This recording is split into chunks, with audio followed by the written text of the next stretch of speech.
प्रयागराज, जिसे एक समय में इलाहाबाद भी कहा जाता था, एक शहर जहां से कभी देश की राजनीति की दिशा तय होती थी, और उसी शहर की गलियों से निकला एक नाम, अतीक अहमद।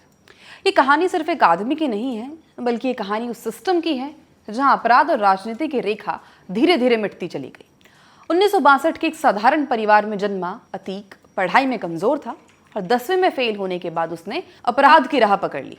महज 17 साल की उम्र में उस पर हत्या का आरोप लगा और यहीं से उसका आपराधिक रिकॉर्ड शुरू हो गया। शुरुआती दौर में ही उसका नाम स्थानीय स्तर पर डर और दबदबे के साथ जुड़ने लगा। जेल जाने और बाहर आने के सिलसिले के बीच उसने अपने प्रभाव को बढ़ाया और 1989 में इलाहाबाद वेस्ट से निर्दलीय चुनाव जीतकर विधायक बना। इसके बाद 1991 और 1993 में भी उसने अपनी जीत दर्ज की। इस दौरान उसके खिलाफ कई आपराधिक मामले दर्ज होते रहे और बाद में उसकी नज़दीकियां समाजवादी पार्टी से बढ़ी और 1996 में वो पार्टी के टिकट पर चुनाव जीतकर फिर विधायक बना। अपने इस राजनीतिक सफर के दौरान उसने दल बदले, लेकिन क्षेत्र में उसकी मौजूदगी और प्रभाव बना रहा। इसके बाद साल 2004 में वो फूलपुर लोकसभा सीट से सांसद बना। अतीक के सांसद का चुनाव जीतने के बाद इलाहाबाद वेस्ट की सीट खाली हो गई और वहां पर उपचुनाव हुए।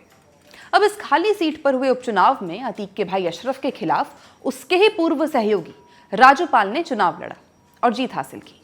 लेकिन राजू पाल की ये जीत अतीक से बर्दाश्त नहीं हुई, जिसके बाद 25 जनवरी 2005 को दिन दहाड़े राजू पाल की हत्या कर दी गई। राजू पाल की पत्नी पूजा पाल ने इस केस को आगे बढ़ाया, जिससे मामला लंबे समय तक चर्चा में बना रहा। अब इस घटना के बाद अतीक अहमद पर कानूनी दबाव बढ़ा। उस पर हत्या, अपहरण, रंगदारी और जमीन कब्जाने जैसे कई गंभीर मामलों में आरोप दर्ज हुए। अलग अलग समय पर उसके खिलाफ 100 से अधिक मुकदमे रहे। एक समय तो राज्य सरकार द्वारा उसके खिलाफ सख्त कार्रवाई भी की गई, जिसपे उसकी संपत्तियों को जब्त किया गया और उस पर इनाम घोषित किया गया। लेकिन अतीक अहमद के अंत की शुरुआत फरवरी 2023 में राजू पाल हत्याकांड के मुख्य गवाह उमेश पाल की दिन दहाड़े हत्या के साथ हुई। अब इस घटना के बाद अतीक और उसके परिवार पर शिकंजा कस गया।